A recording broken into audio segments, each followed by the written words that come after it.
अच्छा, एआईटीएस था कि नॉर्मल बैच वाला टेस्ट था? कौन सा वाला था? तो एआईटीएस में तो इनऑर्गेनिक केमिस्ट्री कुछ आया नहीं होगा अगर एआईटीएस था तो।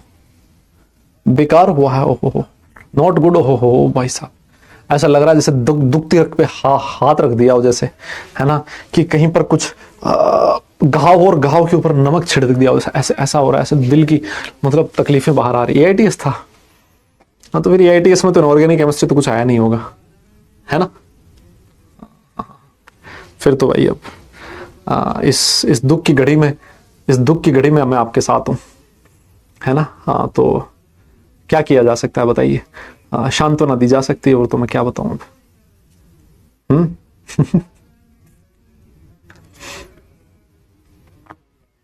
नहीं, ओनली पीसी था ना, चलो ठीक है, कोई ना।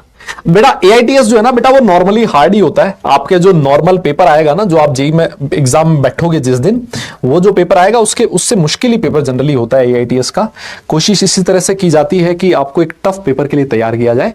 अगर आसान आ गया तो फिर अच्छी बात है, बाकी तो ठीक है। अगर मुश्किल आया तो कम से कम वो पेपर आपको प्रैक्टिस होनी चाहिए उस तरह के पेपर कर पाने के ना। तो एआईटीएस का जो लेवल होता है ना, वो ठीक लेवल होता है बेटा, है ना। तो अगर आपके बहुत ही, अगर मान लो कुछ बहुत ही कम मार्क्स हैं तो फिर समझ में आता है, लेकिन अगर एक एवरेज मार्क्स हैं तो आपको घबराने की जरूरत नहीं है। जो आपका अल्टीमेटली फाइनल एग्जाम होगा उसमें आप अच्छा करोगे, ठीक है ना। और एक चीज और ध्यान रखें कि अभी जैसे जैसे भी पेपर आते जा रहे हैं ना, तो जैसे ये वाला पेपर हुआ है, एआईटीएस हुआ है, आपको रैंक मिलेगी, तो उससे ऐसा ना हो कि तुम डिमोटिवेट हो जाओ कि यार लेट से 50,000 बच्चों ने पेपर दिया और मेरी तो रैंक इतने हजार आई है। वो ऐसे निराश नहीं होने का है ना, वो टाइम के साथ इंप्रूव हो सकता है अगर आपने लगे रहे लास्ट तक, और एक प्रॉपर स्ट्रेटजी के साथ, एक प्रॉपर रिवीजन के साथ अगर आप लोग चलो तो आगे। क्योंकि हो सकता है ना, आप में से बहुत सारे बच्चे ऐसे होंगे जिन्होंने बिना रिवीजन किए पेपर दिया हुआ होगा, है ना, कि अब पीसी तो पूरा तो रिवाइज किया नहीं होगा तुमने, वैसे मैथ्स में भी सब कुछ रिवाइज नहीं हुआ होगा, फिजिक्स में भी नहीं हुआ होगा, तो एक आधी अधूरी तैयारी के साथ तुम लोग बैठे हो इस एग्जाम में, है ना। और उसमें भी अगर ठीक ठाक सा स्कोर आ रहा है तो उससे डिमोटिवेट होने की जरूरत नहीं है। जब आप लोग प्रॉपर रिवीजन करके जाओगे, है ना, और प्रैक्टिस करके जाओगे, तो फिर आपका स्कोर और अच्छा ही होगा। समझ रहे हो मेरी बात को? ठीक है। हाँ, तो वो एकदम से ऐसा ना हो जाना कि फैल जाओ और भाई ना गोड्डों में सर मार के और फिर रोते रहो, ये क्या हो गया हमारे साथ, कैसे, है ना, मेरे साथ ही ऐसा क्यों। ऐसा नहीं करने का, है ना।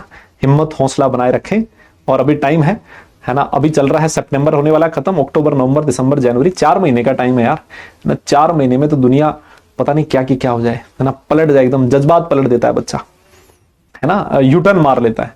तो कर सकते हो, है ना, अभी टाइम है आपके पास, ऐसा नहीं है कि बिल्कुल सब कुछ हाथ से निकल चुका है।